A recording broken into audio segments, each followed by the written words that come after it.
കേരളത്തിലെ number 1 light weight ജ്വല്ലറിയായ ജേക്കബ് ജ്വൽസ് ഏറ്റവും കുറഞ്ഞ തൂക്കത്തിൽ കൂടുതൽ പൊലിമയിൽ new fashion trendy light weight ornaments ഒരുക്കി നിങ്ങളെ സ്വാഗതം ചെയ്യുന്നു.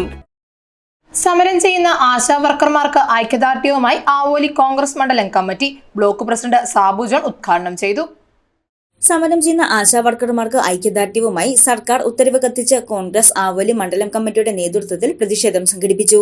ആവോലി പഞ്ചായത്ത് കാര്യാലയത്തിന് മുന്നിൽ സംഘടിപ്പിച്ച ധർണാ സമരം Congress block president Sabu John ഉദ്ഘാടനം ചെയ്തു. നമുക്കറിയാം, ഉമ്മൻചാണ്ടിയുടെ ഭരണകാലഘട്ടത്തിൽ CPM-ന്റെ നേതൃത്വത്തിൽ 3-4 ദിവസമായി അവിടെ ഉമ്മൻചാണ്ടിയെ ആ സെക്രട്ടറിയുടെ പുറത്തിറക്കില്ല എന്ന് പറഞ്ഞുകൊണ്ട് എല്ലാ ഗേറ്റുകളും വളഞ്ഞ് സമരം നടത്തി നമ്മൾ ഓർക്കുന്നില്ലേ?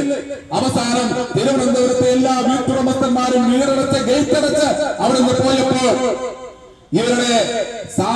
അവരുടെ ആവശ്യങ്ങൾ നടത്താൻ, അതായത് മലമൂത്ര വിസർജനം പോലും നടത്താൻ അവിടെ അനുവദിക്കാത്ത ഒരു സാഹചര്യം വന്നപ്പോഴാണ് തിരുവനന്തപുരത്തെ സമരം നിർത്തി CPM-കാർ വീട്ടിപ്പോയത്.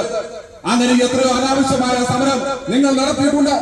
ഈ സമരം എന്ന് പറയുന്നത്, ഈ ആശാ വർക്കർമാരുടെ സമരം എന്ന് പറയുന്നത് നീതിക്ക് വേണ്ടിയുള്ള പോരാട്ടമാണ്. ഈ പോരാട്ടത്തില് ഇന്ത്യൻ നാഷണൽ കോൺഗ്രസും ഐക്യജനാധിപത്യ മുന്നണിയും നിങ്ങളോടൊപ്പം ഉണ്ടാകും എന്ന് പറഞ്ഞുകൊണ്ട് ഈ ഐതിഹാസികമായ സമരം ഇവിടെ ഉദ്ഘാടനം ചെയ്തുകൊണ്ട് ഞാൻ നിർത്തുന്നു. നന്ദി, നമസ്കാരം. മണ്ഡലം കമ്മിറ്റി പ്രസിഡന്റ് ഷിബു ജോസ് പരീക്കൽ അധ്യക്ഷത വഹിച്ച യോഗത്തിൽ panchayat president Shelmi Johns, vice president Biju Jose, മെമ്പർമാരായ ജോർജ് തെക്കുംപടം, ബിന്ദു ജോർജ്, ബ്ലോക്ക് ഭാരവാഹികൾ, ആശാപ്രവർത്തകർ തുടങ്ങിയവർ പ്രസംഗിച്ചു. News desk Muvattupuzha news. ആദ്യം ടെൻഷനായി. മകളാ പറഞ്ഞത് അഹല്യയിൽ പോകാൻ.